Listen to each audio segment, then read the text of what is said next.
Hello everyone, it's me Jing at welcome na naman sa isang video ng aming paglalayas. Ayan!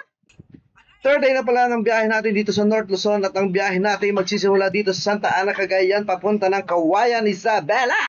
Pero bago yan, gusto lang i-share yung aming sunset dito sa may Santa Ana, Cagayan. Dito nga pala kami nagstay sa Palm Villas, malapit lang sa Palengke. Gusto lang naman namin makarating sa bayan na to dahil pag nagro-road trip kami, mahilig talaga kami doon sa mga sulok-sulok ng mapa. Isa pa talaga ang pagpunta dito ay road trip dahil sobrang layo talaga. Ang nanay at tatay ko ngayon nasa 70s na dahil sa road trip na to ay nakarating po sila sa dulo ng Luzon dito sa Santa Ana. Pagdating namin dyan sa Palm Villas ay gusto ko nang magpahinga dahil pagod na pagod ako sa pagdadrive. Pero nung nag-sunset na talaga namang lumabas ako dahil nakita ko sobrang ganda. Ganito rin ba kayo pag nakakita ng sunset? Amaze na amaze. Kala mo hindi ba nakita lumubog ang araw? Pansamantalang nawala ang pagod ko habang nanonood ng paglubog ng araw.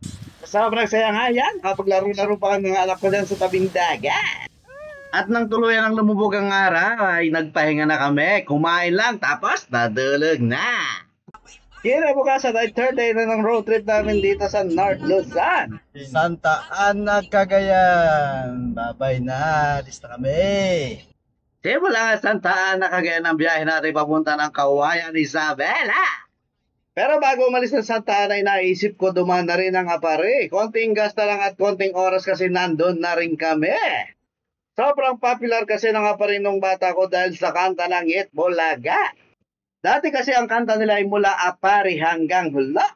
Kaya nung sinabi ko sa aking mga kasama na dati kami ng Apari, ayan, wala na rin naman tumangga. Lahat naman pala ay game kasi gusto rin nilang makarating ng Apari. Kaya pagdating namin ng Santa Teresita, ayan, dumiretso na kami ng Dugo, San Vicente Road. Marami pa ang bayan na maradaanan bago makarating ng Cagayan Valley Road.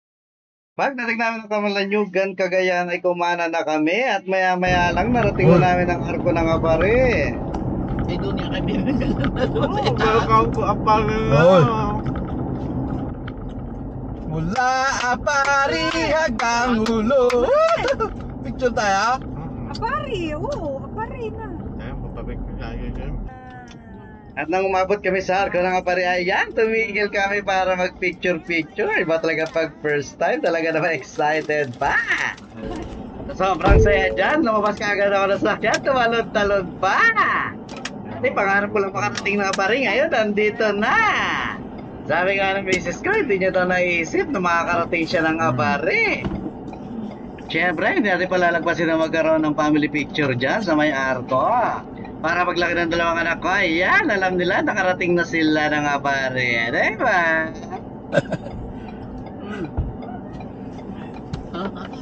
Balik na. Parating na. Aba, syempre, hindi lang tayo hanggang arko ng Apare. Pupunta rin tayo ng bayan hanggang dun sa dulo ng Cagayan River. Siyempre, pagdating mo sa loob ng bayan, titingnan mo kung ano yung makikita, mga building, mga tindahan, at kung ano-ano pa. Pati nga ilog ay titingnan mo kung anong meron. Napansin ko ang ganda ng kanilang bangka dito. Ang linis ng ilog, pwede na rin magkaya. Curious talaga kami kung anong meron dito sa Apare. Kaya ayan, dire-diretso kami hanggang sa loob. Nakita ko nga sa Google Maps na ang Apare ay located sa dulo ng Cagayan River. Kaya gustong-gusto ko rin makarating doon sa may dulo ng ilog. Dati sa kanta ko lang ito naririnig. Ngayon, nandito na tayo. Ayun! Gordon. Mula bata. Batanes na ngayon. Pero dati, di ba, nung bata tayo, Apare pa. Wala, Apare. Bangko. Apare. TGP. Siyudad talaga. Nakalagay ba yung Apare City? Hindi. Hindi. Saka ikot yun. Doon pa. Ang palengke. Ang palengke nila. Yan, may Jollibee. Kita camera.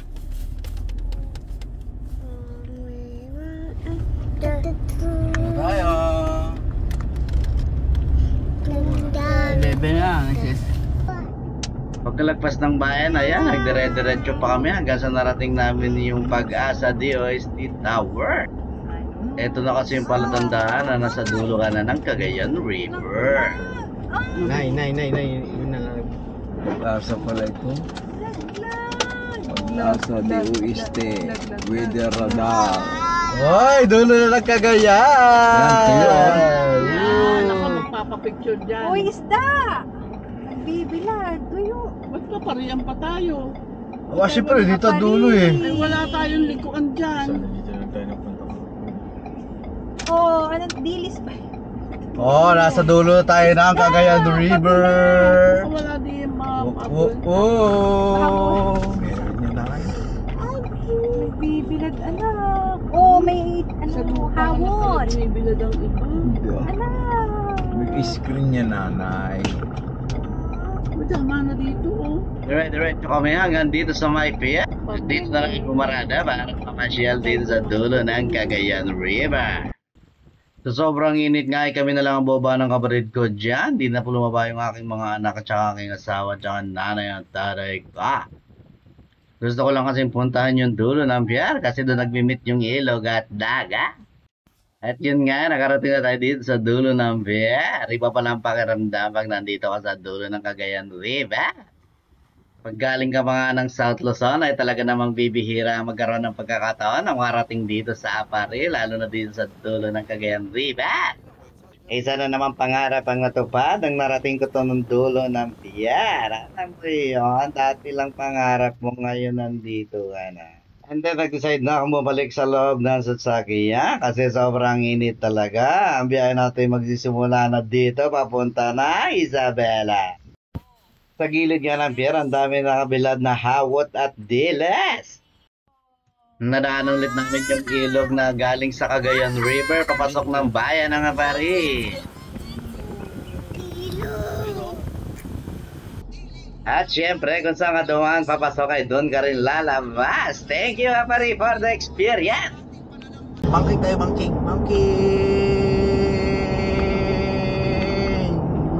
Wow. Musok yung karsada, oh. Oh, musok, oh. Ulan, oh.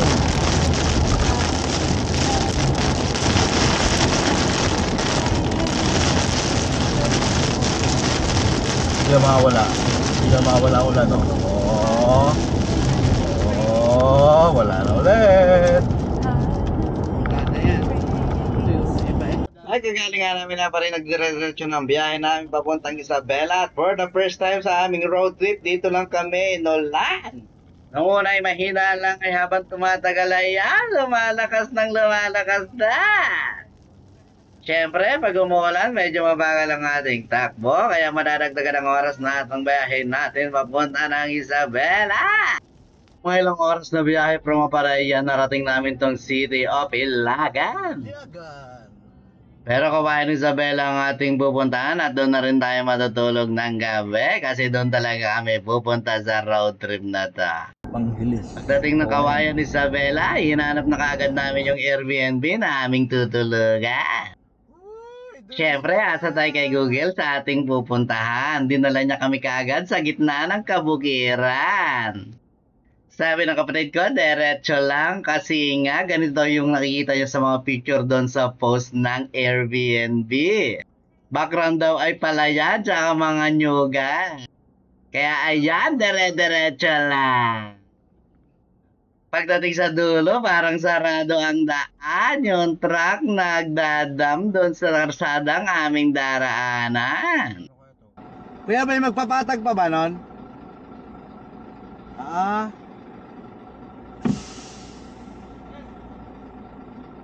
Hindi po. Dadaan lang kami. Eh yun nga, sarado na ang daan. Wala nang magpapatag kasi hapon na. Kaya ayan, nagharap na kami ng maiikutan. Pati si Google nasisisi na. Oh, Google Map, ang bait mo! Google Map, ang bait mo! Kala ko tapos na ang off-road namin. Sa gitna pala. In 200 meters, turn right. Yan ba yun? Yan yung papunta sa nagawa kanina. O saan banda? Diretso pa. So dapat dyan tayo lalabas. Oo. Mas malapit yan. Ay, close talaga. Dito. Oo.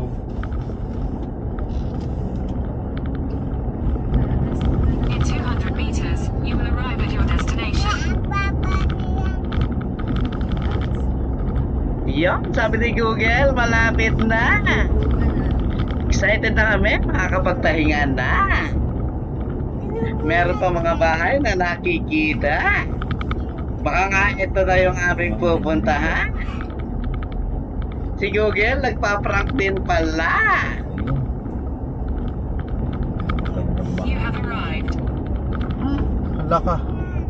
Nagkarag na kami sa pataya. Meron pa mga Baka kabigan. doon banda bay. Saan? Doon. Dito eh. Nandito na?